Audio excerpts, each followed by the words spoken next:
gallegas. Oído cocina.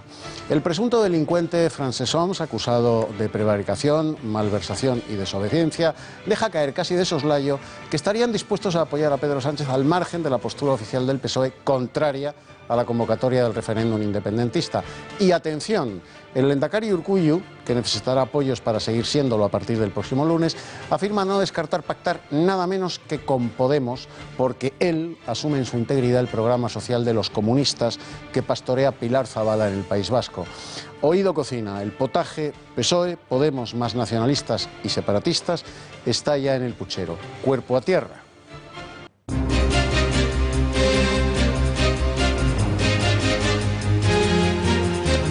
Fiel a su habitual dialéctica guerra civilista, Pablo Iglesias ha pronosticado un golpe de Estado inminente en el PSOE, en concreto la semana que viene, para defenestrar a su actual secretario general Pedro Sánchez y evitar así, o propiciar así, la abstención socialista en una nueva sesión de investidura de Mariano Rajoy.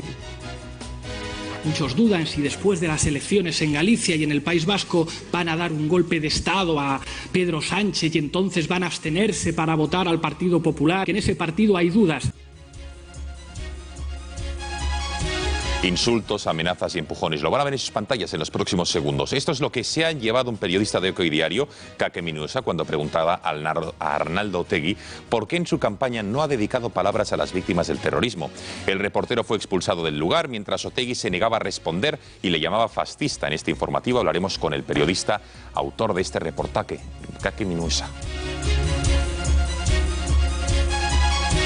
No pesa la violencia policial en Estados Unidos. Esta vez ha trascendido que un policía de Oklahoma ha matado a tiros a un hombre que estaba desarmado, era negro, al que el coche se le había quedado averiado. La víctima puso los brazos hacia arriba y cuando los bajó para ir a buscar algo al coche, un agente le disparó, causándole la muerte. Hoy martes en nuestra sección El Mundo en Guerra abordaremos los recientes atentados que ha sufrido Estados Unidos, 3 en menos de 24 horas. También hablaremos de la reciente tregua en Siria que acordaron Rusia y Estados Unidos y de su posterior fracaso. Todo ello de la mano de Bruno Navarro.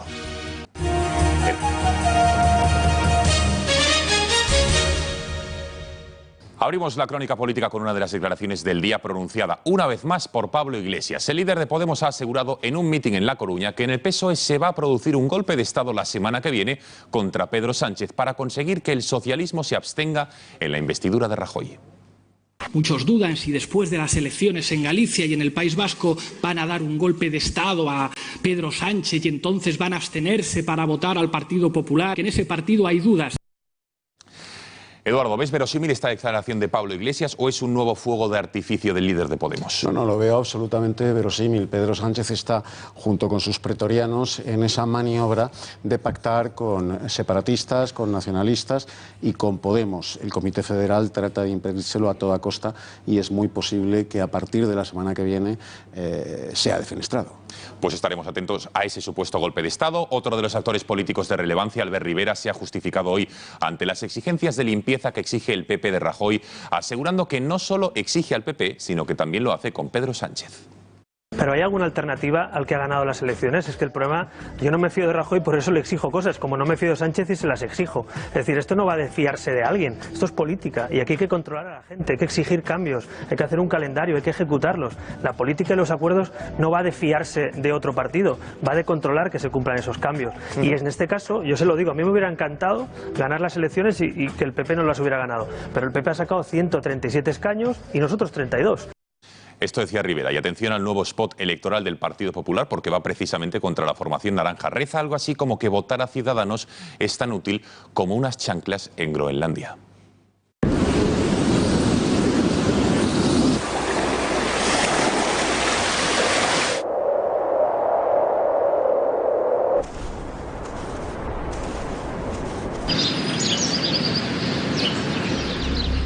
En las últimas elecciones, los 40.000 votos de Ciudadanos no sirvieron para nada. No dividamos el voto. Vota útil por una Euskadi en España y en Europa. Alfonso Alonso. La voz que nos une. Un spot que no ha sentado nada bien en la sede de Ciudadanos, tampoco ha sentado nada bien las declaraciones del PP asegurando que los de Ciudadanos son una pandilla y que votarles, al menos en esa comunidad autónoma, es poco menos que tirar el voto. Desde la formación de Albert Rivera responden que si ellos son una pandilla, los populares son una banda que van desfilando por los juzgados. El nuestro es un partido político. Esto no es, con todos mis respetos, y quien se dé por aludido es su problema, no el mío, porque no me refiero a nadie, esto no es una pandilla. Esto no ha nacido hace un cuarto de hora. No sé si hacerle caso al presidente en funciones y no darme por aludido, pero no sé, si nosotros somos una pandilla, pues ellos son una banda.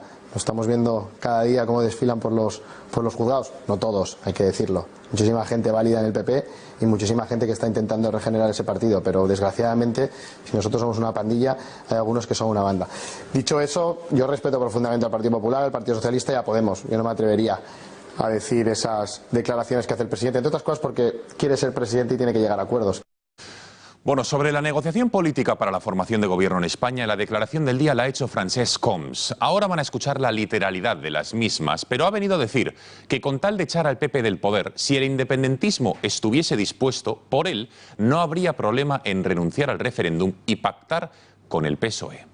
Hem de parlar-ho entre el món independentista, no? Jo en tinc moltes ganes, comprendrà que li digui, de fer fora el PP del govern espanyol.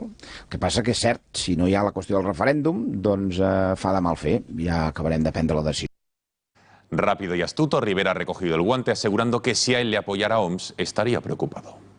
Espero sinceramente que el sentido común se apodere también de esas decisiones del Partido Socialista. Yo, si estuviera dispuesto a apoyarme al señor Homs, que ayer declaraba en los tribunales, estaría preocupado.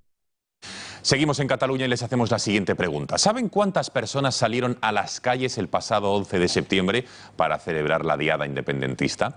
A todas luces fue un aquelarre separatista descafeinado, pero según fuentes gubernamentales, casi 1 millón de esteladas anegaron la comunidad catalana, con 500.000 solo en Barcelona. Pues bien, un estudio presentado hoy en Barcelona, hecho por la Universidad de Florida, rebaja la cifra hasta las 292.000 personas. Es un informe que se ha presentado hoy por Sociedad Civil Catalana. Alba Vila, muy buenas noches. ¿En qué se basa este informe para rebajar del casi 1 millón de personas a las 292.000 asistentes en la diada independentista? Cuéntanos. Buenas noches, Gonzalo. Vamos a ver detalladamente ese estudio. Se ha realizado a través de 30 imágenes procedentes del seguimiento aéreo del canal TV3, cálculos de longitud y densidad con la ayuda de Google Maps. El número de asistentes se obtiene con una simple multiplicación superficie por densidad. La Guardia Urbana de Barcelona dio una cifra de asistencia de 815.000 personas. La estimación de la delegación del Gobierno bajó la cifra a 370.000 participantes. Pero el informe de la Universidad de Florida rebaja estas cantidades y se puede observar que los datos de la Policía y Guardia Urbana son prácticamente imposibles. Veamos un ejemplo. En Barcelona, antes de nada, tenemos que saber cuál es la superficie de la zona y posteriormente se realiza un cálculo de cuál es la densidad media. Esta se obtiene el resultado de la captura de varias imágenes de ese mismo día. De esta forma, tenemos una cifra resultante de entre 143.000 y 96.000 personas, un dato que dista bastante de casi 500.000 que ofreció la Guardia Urbana de Barcelona. De este estudio se desprende también que son prácticamente imposibles estas cifras, ya que en 1 metro cuadrado caben 4 personas de manera holgada. Los expertos han señalado que había una densidad de 10 personas por cada cuadrado que pueden ver en sus pantallas, muy lejos de las 28 que apuntan las cifras oficiales. Además, más de 28 personas por cada uno de estos cuadrados provocarían un colapso y se limitaría a la movilidad de estas personas. Se desprenden, por tanto, los siguientes resultados. En Tarragona se manifestaron 65.000 personas, en Salt 47.000, en Lérida 28.000 y en Berga 12.000, además de las 143.000 en Barcelona. Queda clarísimo. Muchísimas gracias, Alba, por este estudio. Para tener alguna pista más de este informe tenemos conexión con Sixto Cadenas, que como saben es miembro de Sociedad Civil Catalana, a quien ya saludamos. Señor Cadenas, muy buenas noches. Buenas noches, ¿qué tal? Bueno, para los ciudadanos que nos estén viendo, ¿a quién creer? ¿A las fuentes oficiales, Guardia Urbana, Generalitat o al informe que ustedes han presentado sobre la asistencia y afluencia en la diada? Bueno, esto quedará a criterio del oyente, ¿no? Pero bueno, Sociedad Civil Catalana ha hecho este encargo de este estudio donde se explica con detalle el método utilizado para llegar hasta estas cifras, ¿no?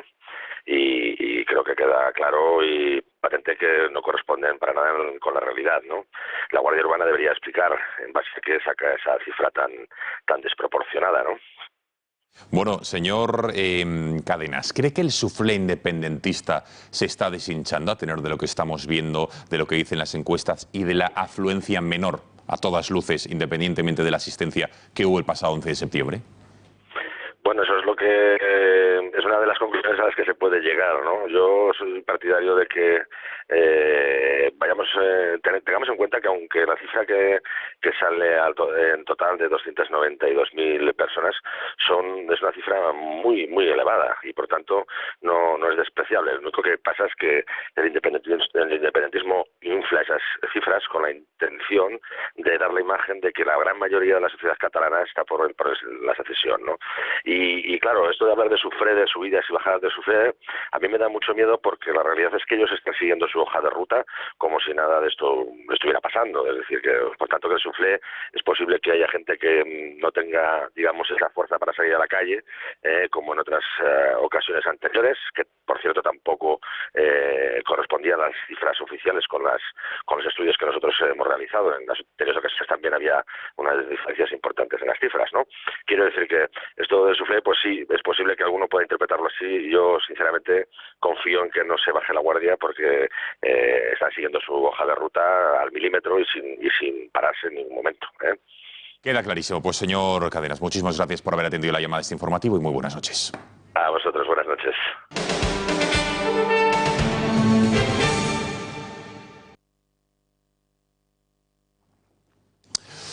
Seguimos hablando de política. ¿Saben lo que van a poder disfrutar todos ustedes desde el próximo mes de octubre hasta el mes de junio del año siguiente, del año 2017? Pues ni más ni menos que un curso, un máster, un posgrado, llámenle como quieran, en la Universidad Complutense de Madrid, impartido ni más ni menos que por toda la cúpula de Podemos. Tengamos más detalles de este tan ansiado curso. María Durán, muy buenas noches. Buenas noches, Gonzalo. Sabemos bastantes cosas ya de este máster, que va a ser no oficial, que va a llevar por título Política Mediática, mapas y herramientas para una nueva cultura de ciudadanía y que su coste va a ser de 2.800 euros. Se va a impartir en la Escuela de Relaciones Laborales de la Universidad Complutense de Madrid. Los objetivos podía perfectamente haberlos enumerado Íñigo Errejón. Colaborar con la sociedad española en la construcción de nuevos mapas y herramientas para una nueva ciudadanía o elaborar nuevas propuestas de formación para pensar la democracia, los derechos humanos y la ciudadanía global en las complejas coordenadas de una crisis multidimensional. Viendo la lista de profesores que lo van a impartir, podemos hacernos una idea clara de en qué consistirá este curso. El director es Ariel Jerez, pareja de Carolina Descansay, al que muchos espectadores recordarán porque es aquel profesor que, siendo vicerrector de una institución pública, le preguntó al periodista Kake Minuesa que por qué no iba a donde los curas violan niños cuando éste trataba de grabar un reportaje sobre el consumo de tabaco y alcohol en su facultad.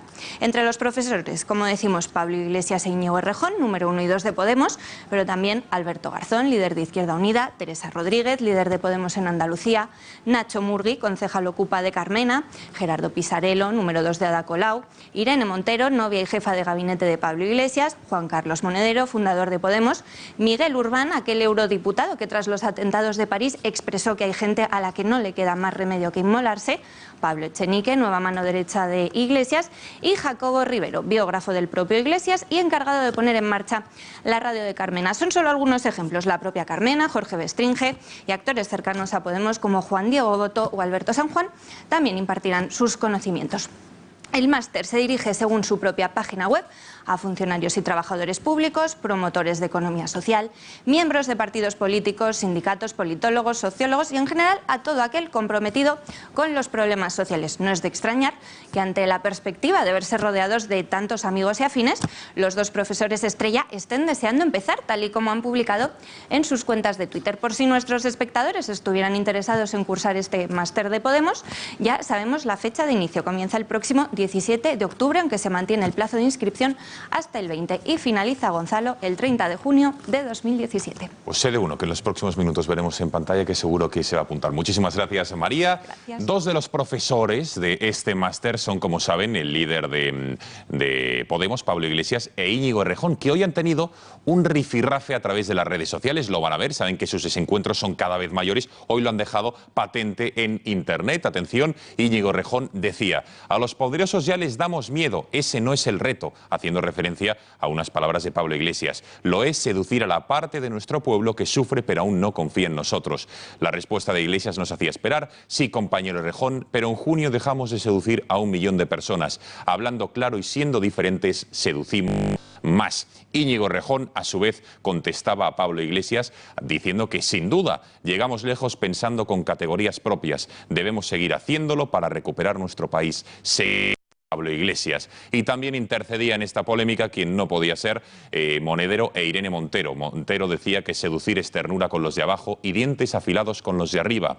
Ayudar a los más a sacudirse el miedo. Y por último, Monedero decía: ahora Podemos no se hizo un hueco riéndole las gracias al 1%. Siendo plata en desigualdad por culpa del PP y el PSOE, ¿seguimos sonriendo?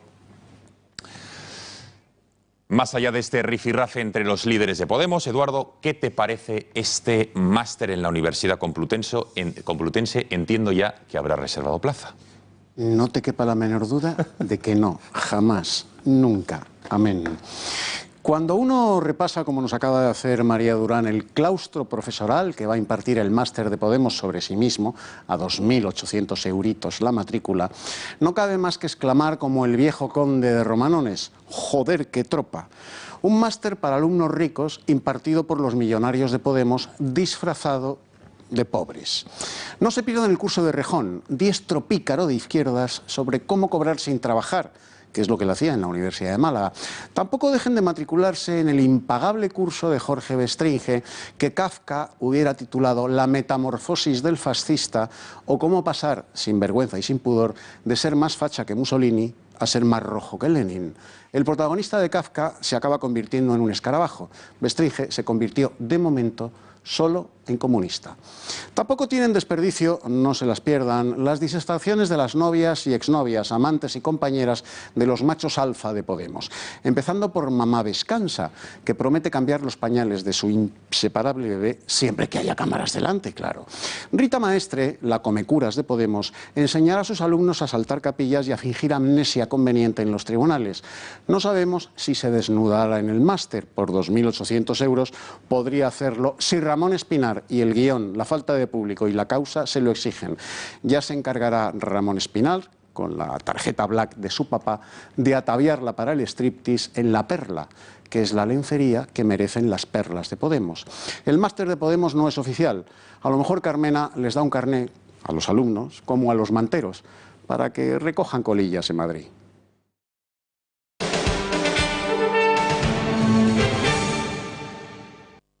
Nos vamos al País Vasco porque ahí el actual lehendakari y candidato a la reelección por parte del Partido Nacionalista Vasco, Íñigo Urkullu, ha hecho unas sorprendentes declaraciones en las que ha asegurado que no cierra la puerta, atención, a ser reelegido gracias al apoyo de Podemos. Considera Urkullu que el programa social de la formación que dirige Pablo Iglesias no tiene nada que envidiar, es decir, que casi está calcado con el PNV, es decir, abre la puerta a no tener que necesitar los votos del PP o del Partido Socialista para seguir en la lehendakaritza y tirar así del apoyo de Podemos. Bueno, ahora veremos después del 25 de septiembre los resultados y a partir de ahí, como hicimos hace 4 años el Partido Nacionalista Vasco y siempre hemos hecho, hemos planteado diálogo con todas las formaciones políticas, empezar por quien quede detrás de nosotros como formación política hasta hablar con todos. Nosotros no somos de poner vetos ni de plantear líneas rojas ni de practicar bloqueos de manera innecesaria.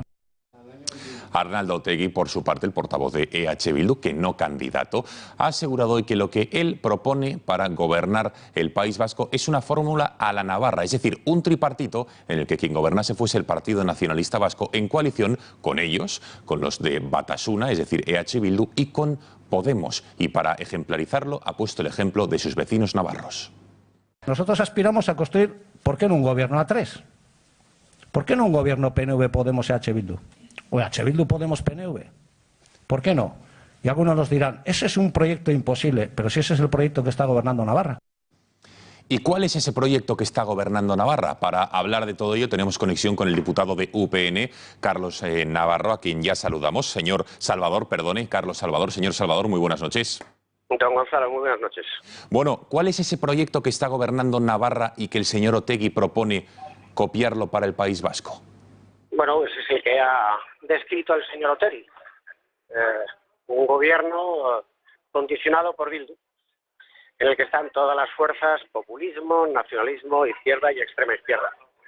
Yo le puedo apostar mi sueldo de un mes a que eso no se va a hacer en el País Vasco, porque el Partido Nacionalista Vasco me temo que quiere mucho más a su comunidad que lo que le quieren algunos partidos políticos navarros.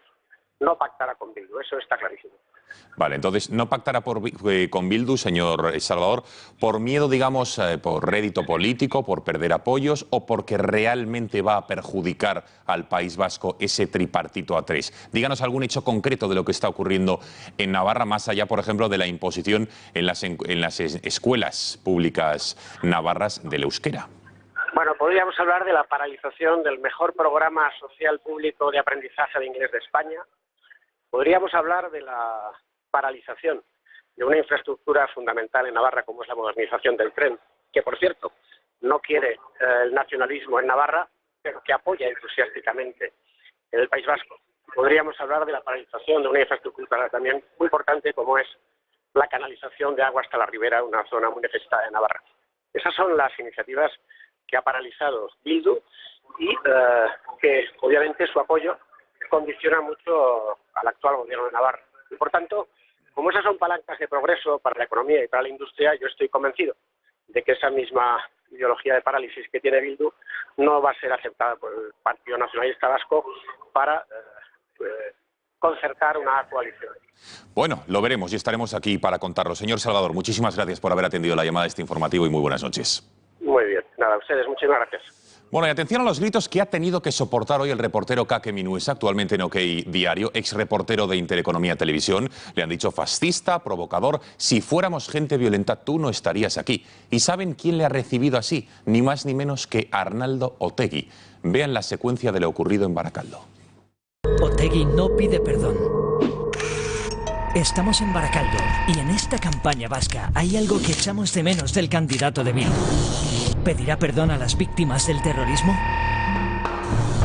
Arnaldo, no te he oído hablar en toda la campaña de las víctimas del terrorismo. A ti no. Pero no es el momento de pedirles perdón. No. Conmigo no. Suéltame, por favor. Yo tendré que preguntar. ¿Qué le dirías a las víctimas del terrorismo, Arnaldo?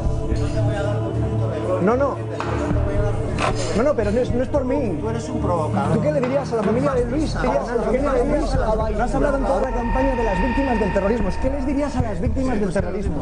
¿Qué le dirías a la familia? No sabes. Mucho respeto a las víctimas. ¿Sabes cuál? El respeto que tengo yo es el que debías de aprender tú. No, yo tengo respeto, pero tú no has hablado nunca. Pero esto Nos empujan, nos amenazan. No te voy a dar, que vale. Que no me empujes. Que vale. ¿Te imaginas que un yihadista se presentara a la alcaldía de París?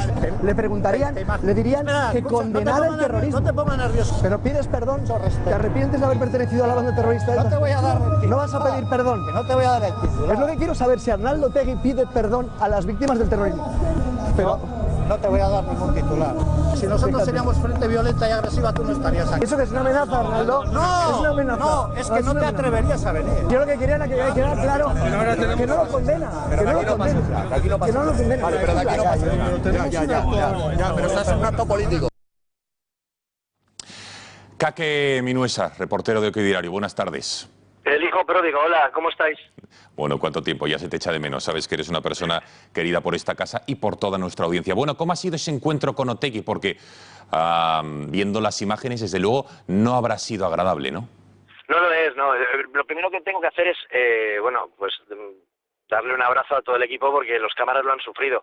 Oye, que a mí me pellizquen, me empujen, me pellizquen la teta, o sea, me peguen, pues estoy acostumbrado, pero claro, los cámaras lo sufren y tienen que estar ahí aguantando el tipo como campeones. Lo segundo es dar las gracias a OK Diario, que me da la oportunidad de que con nuestra pequeña productora pues podamos sacar a la luz y desenmascarar a los malos, y a vosotros, por supuesto, a mi familia, gracias por dar repercusión a este vídeo, porque es increíble, ¿no? Conocemos a Arnaldo Otegi de las elecciones, pero si le quitas la máscara, este es el verdadero Arnaldo, el que te amenaza, el que te amedrenta, el que es un mafioso y el que no quiere la democracia, ¿no? Ya lo habéis visto. Bueno, eso de condenar no está en su lenguaje. Kake, ¿has pasado miedo? Porque desde luego palabras como fascista, provocador, si fuéramos gente violenta tú no estarías aquí. Desde luego a cualquier ciudadano que esto de un terrorista, un exterrorista como Otegi y todo el aquelarre de gente que ahí estaba reunido, desde luego a más de uno le amedrentaría. Claro, da miedo, y como decía de la Cuadra Salcedo, hay que tener miedo después y antes, durante no, porque se convierte en terror. Pues claro que da miedo, porque te enfrentas a gente que da mucho miedo y estás rodeado de ellos, y aquí lo que ocurre es que Arnaldo, le hablábamos también de la familia de Luis Abaitua, sabéis que es el empresario que secuestró en Mondragón, ¿no? ¿Qué le diría? Pero él no quiere ni hablar de eso, él quiere dar su mensaje, dice que respeto a las víctimas, sí, pero ¿qué les dirías? Entonces, ¿qué pasa? Que en el fondo, pues, el mensaje es, no nos arrepentimos y no lo hicimos mal, esto de matar, secuestrar y extorsionar. Ese es el mensaje verdadero, y todo aquel que nos esté escuchando ahora, pues que sepa que si va a votar a esta gente, va a votar terror y horror.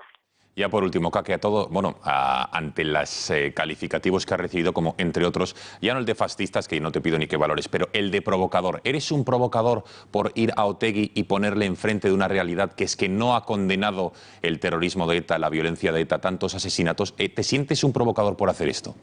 No. De todas formas, el término provocar está bien, porque si lo defendemos desde el punto de vista que la gente tiene que pensar y no tenemos que seguir la doctrina única de lo que nos digan los políticos y los representantes.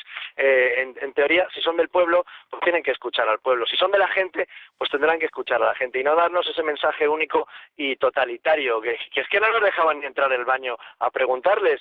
Mira, provocar está bien, no hay una mala pregunta, sino una mala respuesta. Y la violencia, al final, es el único lenguaje que saben, pues eso, conjugar los violentos. Querido Kake Minuesa, compañero, muchísimas gracias por haber atendido la llamada de este informativo y enhorabuena por esta nueva etapa profesional con tantos éxitos que en apenas 3 semanas ya estás cosechando. Gracias y muy buenas noches. Gracias, un abrazo.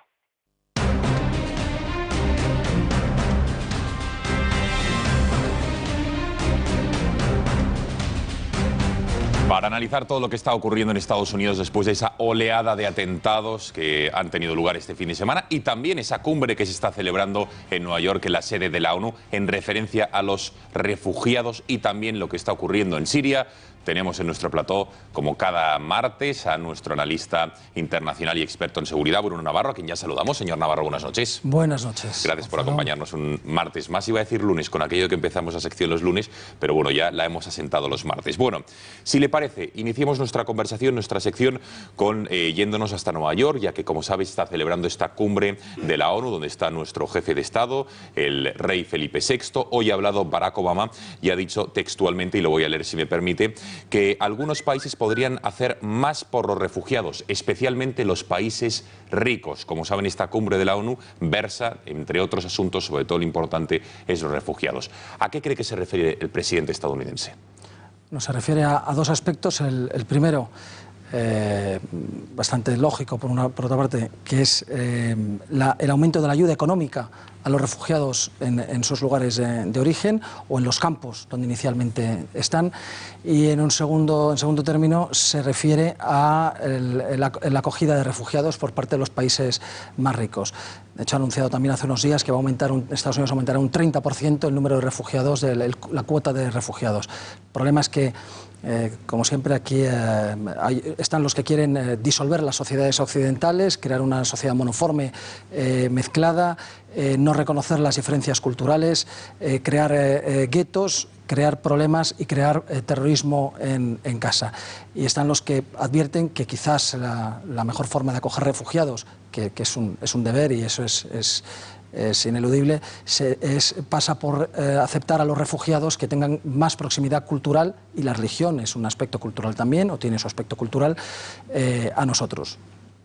De los dos grupos que acaba de diferenciar, que me parece una aseveración cuanto menos llamativa, ¿qué países, digamos, podrían estar entre esos que dice usted que quieren disolver las sociedades occidentales, crear guetos, y qué otros países forman parte de esos que quieren integrar a los refugiados por, entiendo, origen cultural, religioso, etcétera? ¿Podemos hacer divisiones de países o de mandatarios? Sí, tendríamos Estados Unidos, Canadá, y al otro lado del charco tendríamos prácticamente ¿Estados Unidos, Canadá en diferentes bandos o en el mismo? No, en el mismo bando, de los que, bueno, como Obama como gran representante quieren disolver esa sociedad occidental. Y en el lado europeo, Europa prácticamente una gran parte de Europa occidental, ¿no?, de la Europa occidental que hoy gobierna. Y en la Europa oriental sería el otro lado, ¿no? Tenemos claramente, y lo vemos desde hace año y medio, 2 años, Hungría, Polonia, Eslovaquia como grandes defensores de la otra idea de lo que debería ser Europa, nuestra sociedad cristiana occidental.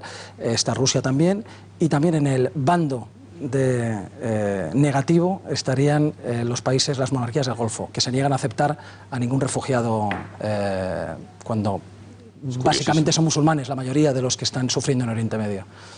Y ya por último, ya que usted ha hecho esta declaración que me parece francamente interesante, ¿usted qué cree que es que estos países como Estados Unidos, Canadá, gran parte de los europeos, cree que quieren realmente disolver las sociedades occidentales, o es que son unos ignorantes, y permítame la expresión, al respecto de lo que hacen los refugiados, de lo que hace el multiculturalismo y lo que está haciendo con esos guetos en nuestras sociedades? ¿Es ignorancia o verdaderamente quieren cargarse las sociedades que conocemos hasta la fecha? Es muy difícil de discernir hasta qué punto es ignorancia, estupidez y buenismo suicida, y hasta qué punto o a partir de en qué momento está el factor sé lo que estoy haciendo y es que quiero que sea así. Naturalmente los lobbies, determinados lobbies como el de George Soros, etcétera, que gobiernan o que reinan en la sombra en nuestro occidente euroatlántico, saben perfectamente lo que están haciendo. ¿Cuántos dignatarios lo saben? También lo saben. ¿Qué ocurre? Que después están las segundas élites, están las administraciones, están los votantes en muchas ocasiones, están las asociaciones, que ahí está menos claro que sean conscientes de que ese es el objetivo y que simplemente están uniéndose a lo que las élites están dictando. Y bueno, es más el buenismo suicida y la ignorancia en esos casos, pero se dan los dos componentes. Me encanta, tiene estas expresiones francamente llamativas, el buenismo suicida. Bueno, hablaremos de ello, desde luego, en otros programas. Bueno, vamos a ver, señor Navarro, las palabras de Obama el mismo día en el que hemos conocido, y confírmenos la noticia, que se han producido al menos 12 muertes en un ataque aéreo a un convoy humanitario en Alepo, en Siria. Estados Unidos acusa a Rusia y al Assad de tan tremendo ataque. Por las informaciones que usted maneja, ¿qué ha ocurrido hoy? ¿Cómo se puede haber atacado un convoy humanitario? ¿Quién ha sido y con qué fin? Bueno, si damos por cierto que es un ataque aéreo, solo podrían haber sido la coalición occidental, que ya ha negado su participación, principalmente Estados Unidos, puede ser Rusia y puede ser el ejército sirio. O sea, que podría haber sido por tierra, ¿no? Si negamos la primera hipótesis, que sea aéreo. Podría ser, pero es cierto que todo apunta a que es aéreo y también todo apunta a que el error ha sido producido por el ejército sirio. Digo error porque hay dos teorías, ¿no? La de que apunta a un error sería bastante ridículo por parte de Assad bombardear un convoy de ayuda humanitaria para que se le siga criminalizando, y la otra, una es el error y en otra es venganza, sería un acto dirigido específicamente y con conocimiento de causa, como venganza de la muerte de 60 soldados sirios, más de 60 soldados sirios y más de 100 heridos el sábado pasado en un ataque de Estados Unidos, en una zona que, por cierto, si las cosas hay que mirarlas en contexto, no hay que hacer guerra de cifras, pero bueno, no es lo mismo unas cifras que otras. Y las del sábado fueron en un entorno de combate, en una ciudad sitiada por el Estado Islámico, que tiene sitiados a una población y al ejército sirios, y en la que estaban claras las fronteras, la delimitación entre Estado Islámico, que eran, ahí ni siquiera había rebeldes moderados, no, Estado Islámico atacando las posiciones del ejército sirio, y donde Estados Unidos cometió esa brecha. Es decir, es un error, muy probablemente es un error, y muy probablemente es el ejército sirio, pero ni mejor ni peor que el error del sábado sobre las tropas sirias por parte de Estados Unidos, Gran Bretaña Australia y Dinamarca, que fueron los aviones que protagonizaron ese bombardeo. Con lo cual entiendo que no le parece adecuado, no está usted de acuerdo con la decisión que ha tomado hoy la ONU de suspender las operaciones humanitarias en el país, en Siria, después de lo ocurrido. No, todo lo contrario. Ha habido ese error muy lamentable y naturalmente las organizaciones humanitarias no pueden enviar a la muerte a sus miembros, con lo cual hasta que se pueda garantizar de nuevo que los corredores humanitarios puedan recibir, puedan trabajar sin un riesgo mayor que el asumible, y en este momento no es asumible, pues tendrán que retirarse. Esto es así, esto es lógico. Bien. Permítame que mezclemos un poco de la política estadounidense, porque como les hemos contado, Estados Unidos en un primer lugar ha acusado a Rusia y al Assad de haber bombardeado a este convoy humanitario. ¿Usted cree que si ganase Donald Trump en las elecciones presidenciales el primer martes del mes de noviembre, mejorarían las relaciones entre Estados Unidos y Rusia y por fin podríamos ver la luz al final del conflicto de Siria? Es posible. Hay que recordar que hasta hace muy poco, el chiste, se bromeaba sobre la sobre la posibilidad de que Trump llegara al poder en Washington mientras Putin estaba en Moscú, con lo cual decía, bueno, esto es la tercera guerra mundial asegurada. Luego realmente no es tan así, porque la Guerra Fría o la escalada de Guerra Fría que estamos viviendo, principalmente, no solo, pero principalmente obra de Occidente, obra de la OTAN, obra de Occidente, ha sido, la mayor escalada ha sido en tiempos desde que gobierna Obama, que es un gobernante demócrata, no republicano. ¿Qué es lo que ocurre? Las declaraciones de Hillary son todavía peores contra Rusia que los actos y declaraciones de Obama, con lo cual no se puede esperar mucho de que haya una desescalada de tensión en el mundo si ganan los demócratas. Si ganan los republicanos, podríamos pensar también lo contrario, por la forma que tiene Donald Trump de decir las cosas, porque es un republicano conservador, pero eso no significa que sea militarista. Y de hecho, las declaraciones que ha hecho han sido alabando las cualidades como jefe de Estado, simplemente de Putin. Y hay que tener en cuenta que coinciden dos cosas. Ambos son conservadores. Ambos tienen una idea de defensa de la familia tradicional, no por las numerosas exmujeres de Donald Trump, pero sí que defiende esa posición ideológica dentro de su partido, la defensa de los cristianos, la defensa de la vida. Sus discursos es muy parecido en muchos aspectos al discurso de Putin, con lo cual no habría razones para que no se pudieran entender. Bueno, seguimos en Estados Unidos. ¿Qué nos puede decir de los atentados que se han perpetrado este fin de semana, sobre todo en Nueva York y en los aledaños, en Nueva Jersey, con una persona en la Diana, un estadounidense de origen afgano de 28 años que finalmente era detenido ayer por el FBI, se lo contábamos aquí en directo, y es el supuesto autor de dos de los atentados. ¿Qué nos puede decir de todo esto? Porque encima en un primer momento el alcalde negaba una vinculación del terrorismo islamista para después sí, lógicamente, vincularlo al ver esta persona que ven en sus pantallas que era el principal sospechoso. ¿Qué nos puede decir? Buenismo suicida. Las declaraciones de los intentos, como siempre está ocurriendo, sea en Colonia con las violaciones masivas en fin de año, sea en la delincuencia generalizada de inmigrantes o con un mayor índice dentro de los inmigrantes en los países norte de Europa, etcétera. Es decir, esto es el buenismo de intentar negar la evidencia hasta que ya no puedes ocultarla más. En todo caso, Rahani, que es el detenido, es a todas luces el que ha cometido estos atentados.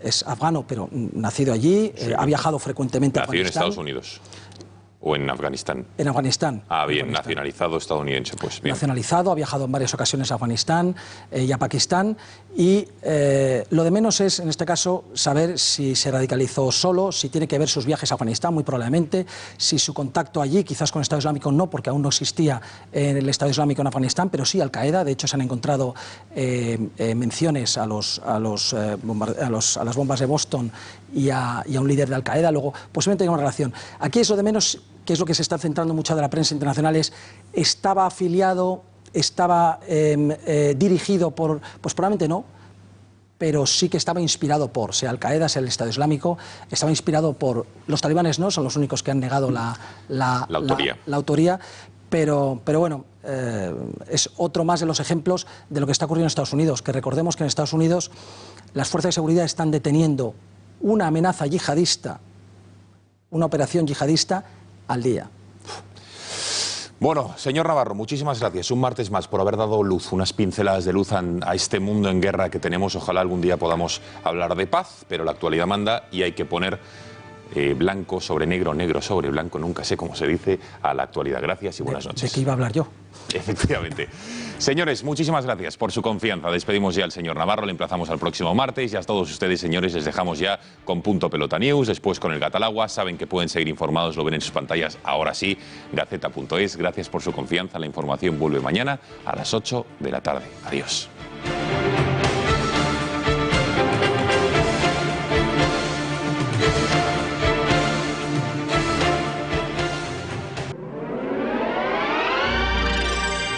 Volvemos en 2 minutos. Nos gusta cuidarnos, viajar, sorprendernos, comentar, compartir.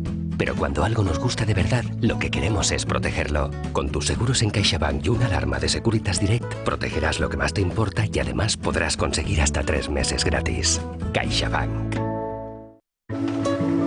Me llamo Belén y mi charcutería es mi segunda casa. Y de una casa a otra me llevo lo que me gusta. Hoy, un jamón cocido que nos encanta por su sabor. Es natural, artesano. Mis clientes que lo prueban, repiten. Jamón al natural artesano. Lo natural es que te guste. El Pozo, contigo de principio a fin. Estoy pensando en alquilar mi vivienda, pero me da tanto miedo. ¿Y si no me pagan? ¿Y si se retrasan los pagos? ¿Y si me destrozan la vivienda? Si hubiera algún gestor que me pagara las rentas en lugar del inquilino despreocupándome de todo... Somos la única empresa del mercado cuyo grado de implicación en la gestión del alquiler llega hasta el punto de pagar directamente y sin ningún retraso a los propietarios las rentas de los inquilinos a los que seleccionamos. Agencia negociadora del alquiler, el alquiler sin riesgos. Porque nuestro conocimiento es su seguridad. Si tiene un coche automático, déle el mejor cuidado en Automatic. Hacemos el mantenimiento y reparación de su cambio automático. Tú conducirás más tranquilo, ellos más seguros. Automatic. Expertos en cambios automáticos. En algún momento de su vida usted va a necesitar un abogado. Divorcios, herencias, hipotecas, compraventas, alquileres, despidos, crisis de empresas, pensiones de cualquier clase, problemas con el banco, cuestiones penales, accidentes, seguros, impuestos. Podemos ayudarle a resolver todos estos asuntos. Ante cualquier contratiempo legal, ahí está Miguel Durán y su equipo para ayudarle con su larga experiencia y con el mejor trato humano posible, el que usted merece. No lo dude, si tiene problemas legales o va a hacer algún negocio jurídico, acuda a nosotros y le ayudaremos. Su problema lo hacemos nuestro y lo resolvemos.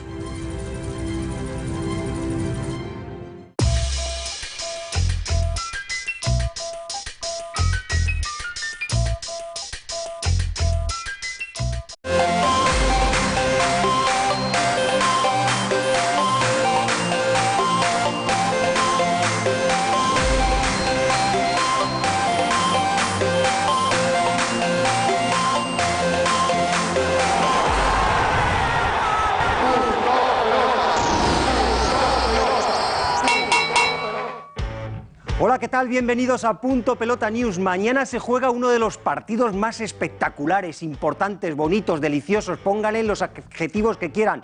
Un Barcelona Atlético de Madrid son palabras mayores. A las 10 de la noche en el Camp Nou. Antes es el turno del Real Madrid. A las 8 frente al Villarreal en el Bernabéu. Un partido en el que está el objetivo claro. Zidane quiere conseguir su 17ª victoria consecutiva. Si se lo permite Fran Escribá, el técnico del Villarreal, que ha dicho que quiere ir al Bernabéu a ser valiente y jugar al ataque. Atención a ese Real Madrid-Villarreal también. Hoy se ha hablado mucho de Neymar en todas las salas de prensa. Le ha defendido Luis Enrique, le ha defendido Simeone y ha dado la cara por él hasta el mismo Zinedine Zidane. Pero lo más importante, y no se lo pueden perder, el